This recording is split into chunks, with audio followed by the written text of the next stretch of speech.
E Cláudia, né, que falaram da questão do PSB. Mas eu gostaria de dizer para ele que não, a sigla ela não interfere, né, no meu caráter, na minha personalidade e no bem que eu quero fazer pela sociedade. Então, eu acredito que ele está equivocado e se ele quiser eu posso ir na casa dele ou ele ir até a Câmara para me conhecer melhor e também para dar sugestões, né, para que eu possa melhorar ainda mais ouvindo as pessoas que têm uma visão crítica, né, a respeito da política, dos partidos. E eu mesma não concordo com tudo no PSB. Assim como eu não concordo com... Às vezes eu brinco, eu falo assim, olha, se a minha mãe fosse a presidente da República, eu ia ter as minhas críticas a ela. Que eu amo a minha mãe, né? Minha mãe é minha origem e é a grande mulher inspiradora da minha vida, né? Uma pessoa, assim, com uma história de vida maravilhosa. Então, a minha mãe era dona de casa, não tinha profissão nenhuma.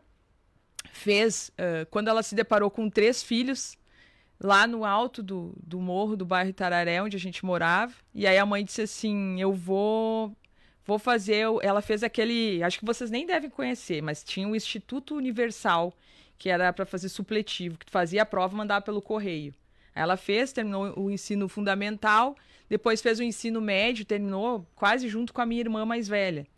E aí ela fez o curso de auxiliar de enfermagem, fez um concurso lá na universidade, passou e começou a trabalhar. Ali a nossa família começa a ter uma outra, né, referência de uma mulher que sai de dona de casa e que se coloca profissionalmente.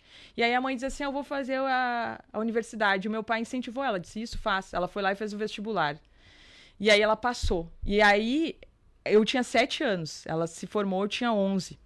Nessa trajetória, 7 anos é a idade que tu tá se alfabetizando. Então, eu lembro da minha mãe, ela fazia plantão à noite como auxiliar de enfermagem, chegava, ia fazer comida, ou ia lavar a roupa, essas coisas assim, de dona de casa também, né? Além de trabalhar fora. E aí ela dizia assim, Karen, lê pra mim aqui o questionário. Ela estudava fazendo questionários, perguntas e respostas. Eu mal conseguia ler a letra dela.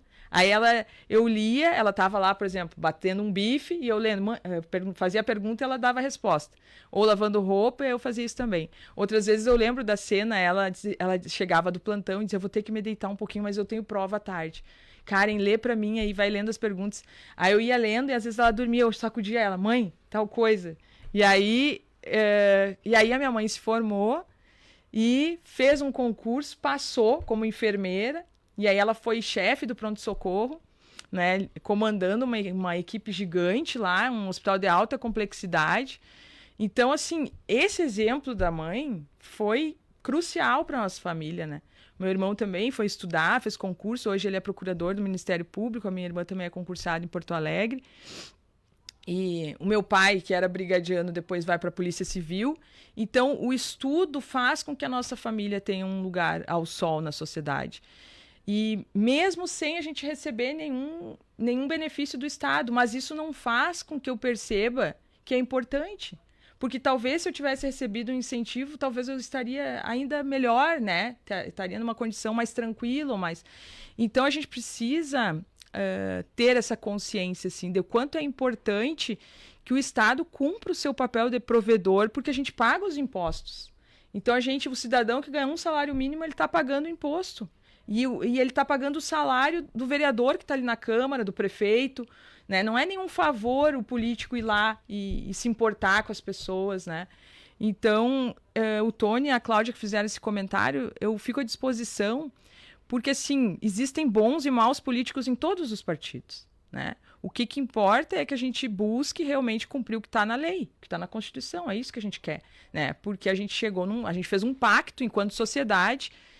É que nem dentro de casa, Anderson. A gente está lá dentro de casa e a gente sabe assim, não, o pai não gosta que eu faça tal coisa, então eu não vou fazer, né, para não dar um conflito. E a lei, ela serve para isso. Ela vai dizer assim, aqui no Brasil, aqui em Chapecó é assim, pra gente, né? Agora, isso não evita que eu tenha a minha crítica. Eu tenho crítica a algumas questões do PSB, assim como eu tenho dos outros partidos também. É normal, é natural. A crítica é algo bom. Eu, ali na Câmara, eu quero que as pessoas... aqui eu acho que tu tem que fazer tal coisa, que tu poderia ter melhorado tal coisa. Tudo bem, eu vou melhorar, eu vou procurar melhorar. O que é errado, ao meu ver, é tu pegar um político e idolatrar ele. Até porque o ser humano, ele é falho. Não existe ser humano perfeito, né? Então, por isso que eu brinco. Eu falo, se a minha mãe fosse a presidente, eu iria fazer as críticas.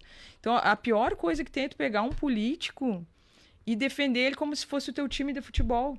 né? Porque o time é assim, eu gosto mais do verde, então eu vou torcer pro verde, não importa, né? É uma paixão que não tem racionalidade. Então, com o político tem que ser da mesma maneira. A gente pode gostar, pode admirar, mas sem perder o poder de crítica. Eu digo isso em relação a mim também. As pessoas têm toda a liberdade de vir e dizer, Karen, aqui eu achei que esse voto que tu fez foi errado, não tá incondizente com as pessoas que te elegeram. Eu vou ouvir e vou repensar e vou mudar se eu tiver que mudar. Eu acho que é por aí, né?